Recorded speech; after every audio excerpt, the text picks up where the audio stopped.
In there. If there are studies that kind of go against their hypothesis, some statisticians will put it in there, some won't.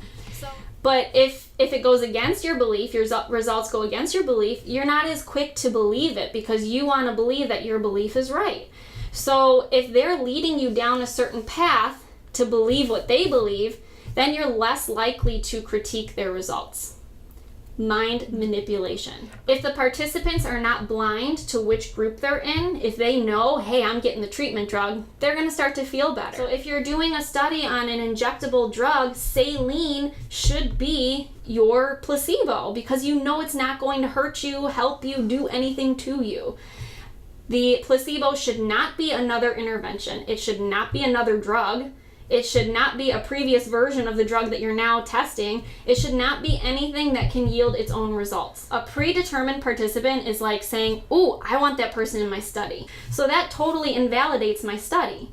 But this happens in research, and they don't disclose this to you. Of course, they don't want to, but they can cherry pick their participants because they want their study to be effective. Within 7 months, several people had died. People in the experimental group had died, and they were not able to make the claim that they died from the experimental drug. So they decided they died of other causes. Wow. And so they got rid of their data, or they said that their death was not from the medication. Isn't that something you'd want to know? If this were a medication you were taking, wouldn't you want to know, like, hey, people died during this study. Oh, yeah. A 17-year-old, otherwise healthy person died during this study. Oh, but here, take the med because they said it's fine. Yeah. That's not fine to me. I'm sorry. I don't trust that. A confounding variable is basically something else is causing the result. Something other than what you're testing is causing your results. There are some studies that literally look at the digestive system of rats and determine what diet we should eat based on a rat. Wow. Do you want to base your diet on a rat? I mean, if I eat an onion, hey, that's great for me. Onions are so healthy for people. If my dog eats an onion, he's going to die because it's toxic. So why am I going to base my diet off of a rat? Because they want to be significant. They want to be able to go into that discussion and say, hey, it worked. And some research can even use 0.1, which means there's a 10% chance that your study is wrong. And then in their discussion, they'll say, hey, our study worked. Use our product. It's great. But there's a 10% chance that they're full of crap. We're probably not going to put this drug on the market. It doesn't look like it really lowered their cholesterol at all. Here is drug B. Wow, look at that. It really lowered their cholesterol. This drug is great. Let's market it right away. But wait. 170 to 165. Wow. 170 to 165. Same exact thing. The only thing I did was change the scale.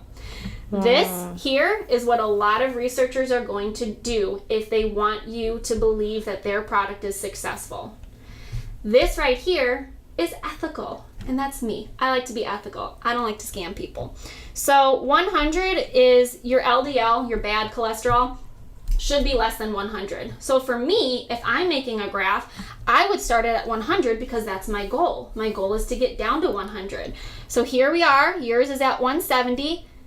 We didn't really make it to our goal or anywhere near our goal, even a quarter of the way to our goal. So probably not the best thing to try, right? Wow. But if you want to convince people that your drug is working, you're going to go with this graph. I mean, did they drop out because it was too far of a drive? Okay, fine. Did they drop out because the medication was making them so sick they couldn't even leave their house? They don't have to tell you that. They don't have to tell you why. They just said, oh, this person dropped out. Okay, done. As we know, money runs the world. So if it's not in their financial best interest and their ethics don't supersede their financial gain or their financial interest, then they might not tell us. So we need to be skeptical. If the results show that it's not significant, their experiment didn't work, they, instead of claiming this, like I said, important for public health, but instead of doing that, they can say that the results were inconclusive. We need more studies.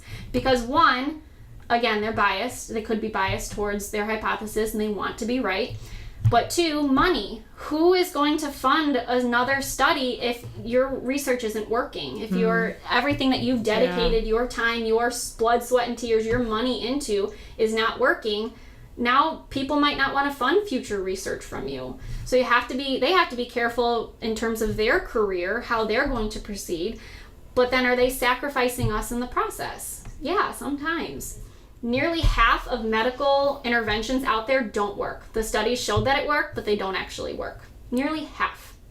And there was actually a college professor that taught medical students, and he said, half of what I'm teaching you is wrong. Problem is, I don't know which half. And that's a perfect example, because research is constantly proving and disproving previously held beliefs all the time.